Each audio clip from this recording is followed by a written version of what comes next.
کھانے میں نہیں کھلانے میں مزہ ہے. ہاں صحابہ کا واقعہ ہے نا, بکرے کی سری کتنے گھروں میں گھومی؟ بولو بھائی, کتنے گھروں میں گھومی؟ ہر ایک کو دوسرے کی فکر, ہر ایک کو دوسرے کی فکر. جب ایمان بنتا ہے پھر عمل کا شوق, نماز کا شوق, مسجد کا شوق, رمضان میں روزے کا شوق, حج کا شوق. حدیث میں آتا ہے جو حج فرض ہے اور وہ نہیں کرتا, آپ نے فرمایا مجھے کوئی پرواہ نہیں, یا یہودی ہو کے مرے یا عیسائی ہو کے مرے. توبہ توبہ, اللہ سب کی حفاظت فرمائے. حدیث میں آتا ہے جس مال کی زکوٰۃ نہ دی جائے گی وہ مال گنجا صاحب بنا کر قیامت کے دن اس کے گلے میں توق ڈالا جائے گا اور ڈسے گا کہ میں ہی تیرا مال ہوں, میں ہی تیرا خزانہ ہوں.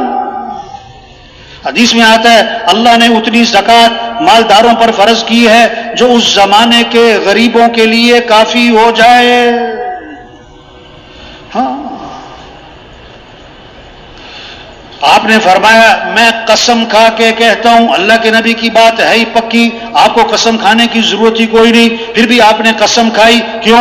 توجہ پیدا کرنے کے لیے, طلب پیدا کرنے کے لیے کہ بھی وہ کون سی بات ہے جس پر آپ قسم کھا رہے ہیں. اللہ کے نبی نے فرمایا میں قسم کھا کے کہتا ہوں کہ صدقہ کرنے سے مال میں کمی نہیں ہوتی. صدقہ کرنے سے مال میں کمی, جب ایمان بنے گا تو پھر یہ جذبہ آئے گا, خرچ کرنے کا شوق, ہاں رمضان میں روزے کا شوق, دین سیکھنے کا شوق. ہاں طالب علم, کیا لفظ بولا؟ سن رہے کہ سو رہے بھائی؟ تھک تو نہیں گئے؟ کیا لفظ بولا؟ طالب علم. اب سچی سچی بتاؤ, دھیان کدھر گیا, بڑوں کی طرف کہ بچوں کی طرف؟ دھیان کدھر گیا؟ طالب علم لفظ بول کر دھیان کدھر گیا؟ بچوں کی طرف. اچھا بچے ہو گئے طالب علم, اور ہم کون ہو گئے؟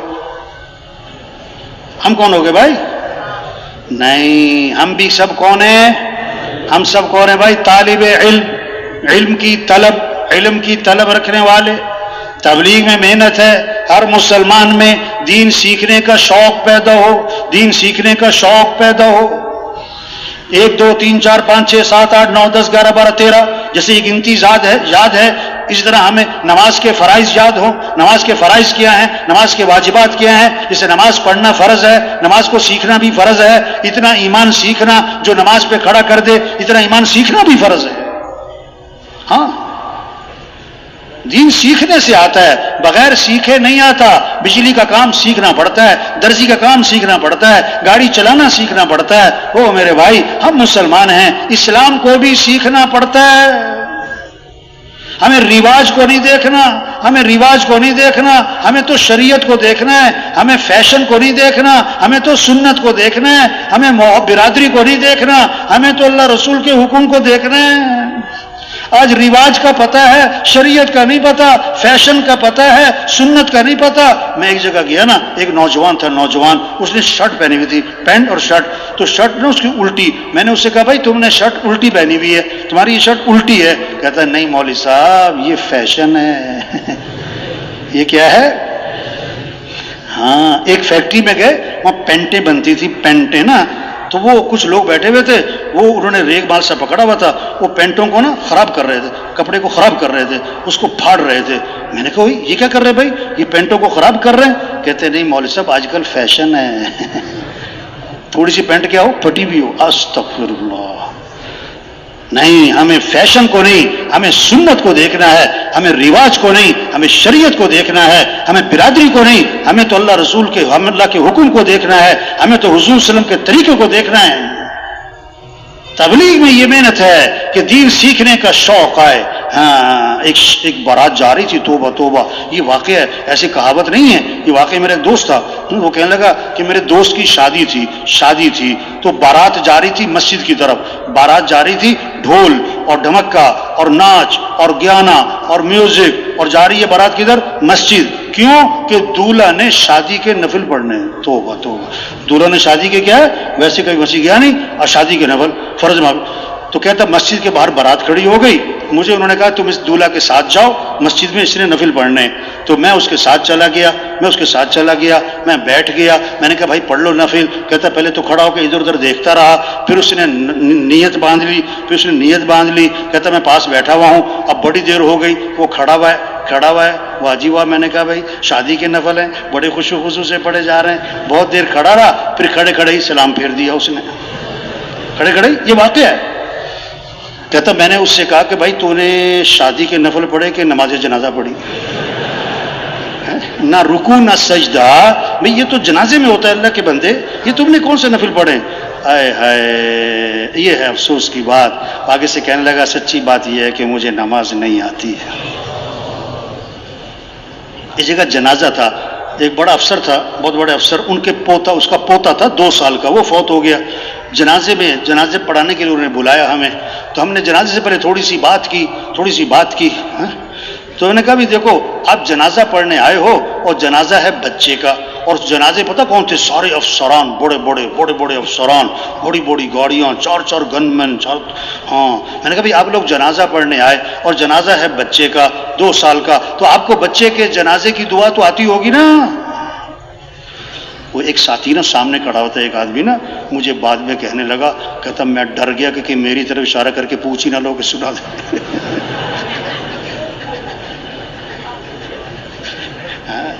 تو بھائی تبلیغ میں یہ کہہ رہے ہیں میرے بھائیوں, ہم مسلمان ہیں, ہمیں اللہ کو ساتھ لینا ہے, اللہ کو راضی کرنا ہے, 5 وقت نماز ہو, دین سیکھنے کا شوق ہو.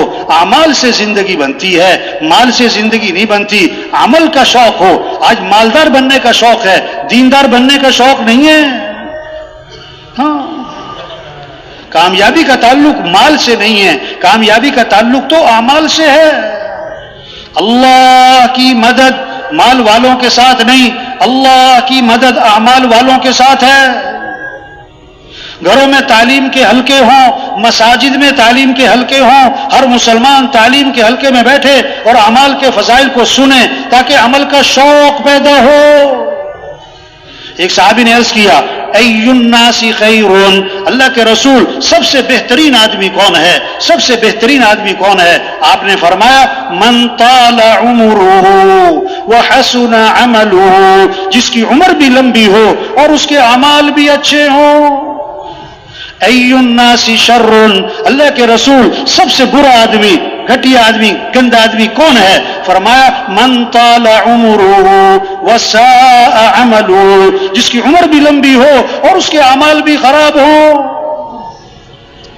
ہاں, زندگی کے بننے کا تعلق مال سے نہیں, چیزوں سے نہیں, گاڑیوں سے نہیں, عہدوں سے نہیں, زندگی کے بننے کا تعلق اعمال سے ہے.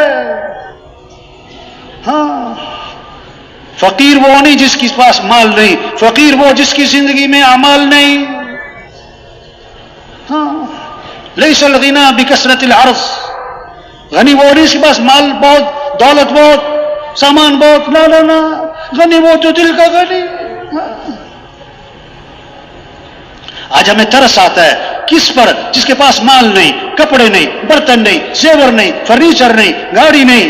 ہاں, اور جس کی زندگی میں نماز نہیں, جس کی زندگی میں روزہ نہیں, جس کی زندگی میں اعمال نہیں, اس پہ ترس نہیں آتا ہے. صحابہ کے گھر چیزوں سے خالی تھے, اعمال سے بھرے ہوئے تھے. آج گھر چیزوں سے بھرتے جا رہے, اعمال سے خالی ہوتے جا رہے. ویران گھر وہ نہیں جس گھر میں مال اور چیزیں نہیں, ویران گھر وہ جس گھر میں اعمال نہیں. ہاں, آج عمل کا شوق نہیں ہے, تبلیغ میں عمل کا شوق پیدا کیا جا رہا ہے. آپ نے فرمایا آج تم میں سے روزہ کس نے رکھا؟ یہ نہیں کہ آج تم میں سے پیسہ کس نے کمایا, پلاٹ کس نے خریدا, نہیں, آج تم میں سے روزہ کس نے رکھا. عمل کے بارے میں دریافت کیا. حضرت ابو بکر رضی اللہ عنہ نے عرض کیا حضور میں نے روزہ رکھا, آج تم میں سے کسی مسکین کو کھانا کس نے کھلایا, کسی مسکین کو کھانا کس نے کھلایا. عمل کے بارے میں دریافت کیا. حضرت ابو بکر رضی اللہ عنہ نے عرض کیا حضور میں نے مسکین کو کھانا بھی کھلایا. فرمایا آج تم میں سے کسی جنازے میں شرکت کس نے کی, کسی جنازے میں شرکت کس نے کی. پھر عرض کیا حضور جنازے میں شرکت بھی کی. فرمایا آج تم میں سے کسی بیمار کی عیادت کس نے کی, عمل بیمار کی عیادت کس نے کی. پھر عرض کیا حضور بیمار کی عیادت بھی کی ہے. اس پر آپ نے فرمایا جس آدمی میں یہ اعمال جمع ہو جائیں گے وہ تو سیدھا جنت میں جائے گا. وہ سیدھا کہاں جائے گا؟ ہر آدمی مالدار نہیں بن سکتا، دیندار بن سکتا ہے. ہر آدمی مال والا نہیں بن سکتا، ہر آدمی عمل والا بن سکتا ہے.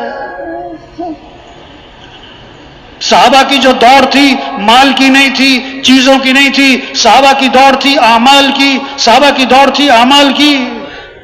صحابہ کے شوق تھے اعمال کے. ایک عجیب مقدمہ آپ کی خدمت میں آیا. غریب صحابہ اکٹھے ہوئے، غریب صحابہ اکٹھے ہوئے اور آپ کی خدمت میں حاضر ہوئے اور عرض کی اللہ کے رسول یہ مالدار بھائی ہم سے آگے نکل گئے، یہ مالدار بھائی ہم سے آگے نکل گئے. کیسے؟ مال میں؟ نہیں، ہم نماز پڑھتے ہیں، وہ نماز پڑھتے ہیں برابر ہے، وہ روزہ رکھتے ہیں، ہم بھی روزہ رکھتے ہیں برابر ہے. ان کے پاس مال ہے، یہ اللہ کے راستے میں خرچ کرتے ہیں، یہ خرچ کرنے کے عمل میں ہم سے آگے نکل گئے. یہ غلام خریدتے ہیں، آزاد کرتے ہیں، اس غلام کو آزاد کرنے کے عمل میں ہم سے آگے نکل گئے، ہم تو پیچھے رہ گئے. یہ پریشانی لگی ہے، یہ پریشانی. یہ مقدمہ لے کے آپ کی خدمت میں حاضر ہوئے. آپ نے فرمایا میں تمہیں ایسا عمل بتلاتا ہوں جو اس عمل کو کرے گا اس سے آگے کوئی نکل ہی نہیں سکے گا. ایسا عمل ہے جو کرے گا اس سے آگے کوئی نکل نہ سکے گا. فرض نماز کے بعد 33 مرتبہ سبحان اللہ، 33 مرتبہ الحمدللہ، 34 مرتبہ اللہ اکبر. جو یہ تسبیح پڑھے گا یہ ایسا عمل ہے کہ اتنا اجر کمائے گا کہ اس کے برابر کوئی پہنچ ہی نہ پائے گا. غریب صحابہ بڑے خوش ہو گئے، مسجد میں جا کے نماز پڑھی اور نماز کے بعد بیٹھ کر اس تسبیح کو شروع کیا. تو اس زمانے کے جو مالدار تھے انہیں بھی جو شوق تھا وہ بھی عمل کا تھا، انہیں بھی حرص عمل کی تھی، ان کی دوڑ بھی عمل کی تھی. انہوں نے پتہ کیا کہ سارے صحابہ کیوں بیٹھے ہیں، یہ کیا عمل کر رہے ہیں. انہیں سارے واقعے کا پتہ لگ گیا، وہ بھی بیٹھ گئے، انہوں نے بھی تسبیح شروع کر دی. غریب صحابہ دوبارہ پریشان ہوئے، پھر آپ کی خدمت میں حاضر ہوئے. عرض کی اللہ کے رسول وہ تو مالدار بھائیوں کو پتہ لگ گیا اس تسبیح کا، انہوں نے بھی شروع کر دی، وہ تو پھر ہم سے آگے نکل گئے. اس پر آپ نے فرمایا ذالک فضل اللہ یؤتی من یشاء، یہ تو اللہ کا فضل ہے، اللہ جسے چاہے عطا فرمائے. ہاں ایک تو یہ بات سمجھ میں آئی، صحابہ کی دوڑ مال کی نہیں تھی، چیزوں کی نہیں تھی، صحابہ کی دوڑ اعمال کی تھی. ہاں اور دوسری بات اگر کسی کے پاس مال ہے اس کا کوئی کمال نہیں ہے، یہ تو اللہ کا فضل ہے، یہ تو اللہ کا فضل ہے، کمال نہیں ہے. ہاں تو شریعت کا مزاج، دین میں اپنے سے اوپر والوں کو دیکھو اور دنیا میں اپنے سے نیچے والوں کو دیکھو. آپ نے فرمایا حدیث پاک ہے جس کے اندر دو باتیں ہوں گی وہ سیدھا جنت میں جائے گا. وہ دو باتیں کیا ہیں؟ جو دین میں اپنے سے اوپر والوں کو دیکھے اور دنیا میں اپنے سے نیچے والوں کو دیکھے. فرمایا جس کے اندر یہ دو باتیں ہیں یہ سیدھا جنت میں جائے گا.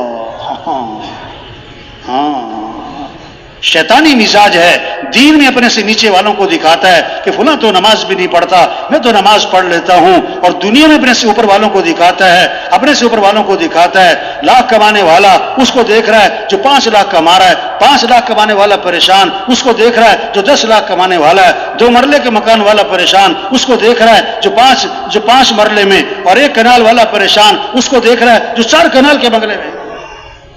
اللہ کو بندے کا شکر پسند ہے، شکوہ پسند نہیں ہے، شکوہ پسند نہیں ہے. شکر سے نعمت بڑھتی ہے، شکوے سے نعمت چھنتی ہے. شکر سے نعمت بڑھتی ہے، شکوے سے نعمت چھنتی ہے. مزے کی زندگی وہ گزارے گا جس کی زبان پہ شکر کے جملے ہوں گے، اور جس کی زبان پر شکوہ ہے یہ بڑا پریشان رہے گا، بڑا پریشان رہے گا.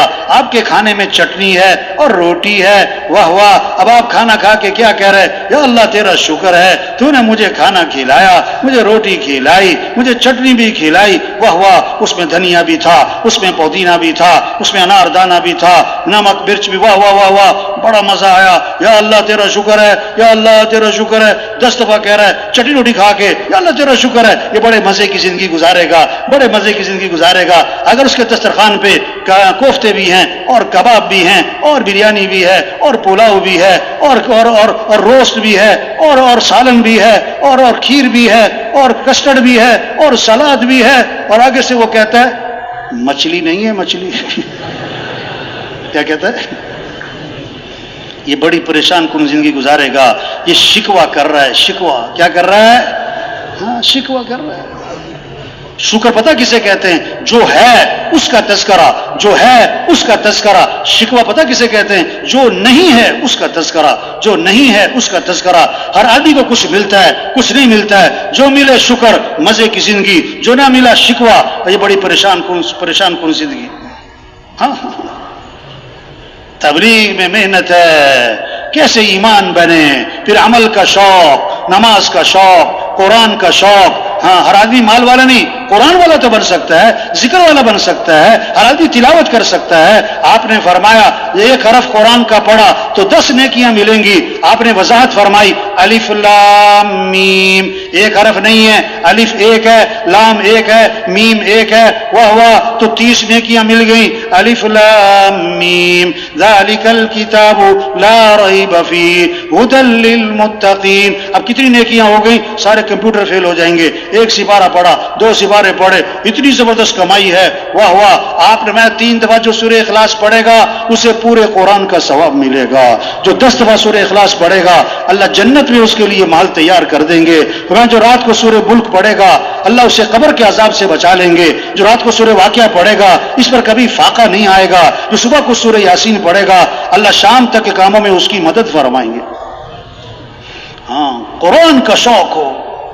ہاں جس گھر میں قرآن پڑھا جاتا ہے، جس گھر میں قرآن، اس گھر میں برکتیں آتی ہیں، رحمتیں آتی ہیں، خیریں آتی ہیں، نحوستیں ختم، شیطانی اثرات ختم ہو جاتے ہیں. آپ نے فرمایا جس گھر میں سورہ بقرہ پڑھی جاتی ہے اس گھر سے شیطان بھاگ جاتا ہے، اس گھر سے شیطان بھاگ جاتا ہے. ایک صحابی رضی اللہ عنہ رات کو قرآن پڑھنا شروع کیا، ان کا گھوڑا بھدکنے لگا. وہ قرآن پڑھیں تو گھوڑا بھدکے، قرآن پڑھیں تو گھوڑا بھدکے. بیٹا ساتھ سو رہا ہے، ڈر لگا گھوڑے کا پاؤں اس پر نہ آئے.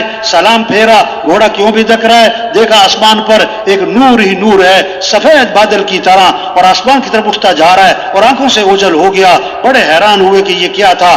آپ کی خدمت میں حاضر ہوئے، آپ کو سارا قصہ سنایا اور دریافت کیا حضور یہ کیا تھا آسمان پہ.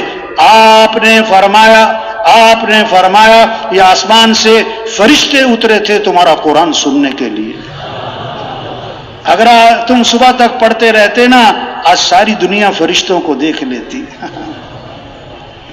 ہاں یہ محنت ہے. گھر گھر قرآن کی تلاوت ہو، ہاں ہر زبان پہ اللہ کا نام ہو. آپ نے فرمایا اپنے ایمان کو تازہ کرتے رہا کرو، اپنے ایمان کو تازہ کرتے رہا کرو. صحابہ نے عرض کیا حضور ایمان کو کیسے تازہ کریں، ایمان کو کیسے تازہ کریں؟ آپ نے کیا فرمایا؟ لا الہ الا اللہ. اس کو کتنی دفعہ پڑھو؟ بولو بھائی 100 دفعہ. حدیث میں کیا آتا ہے؟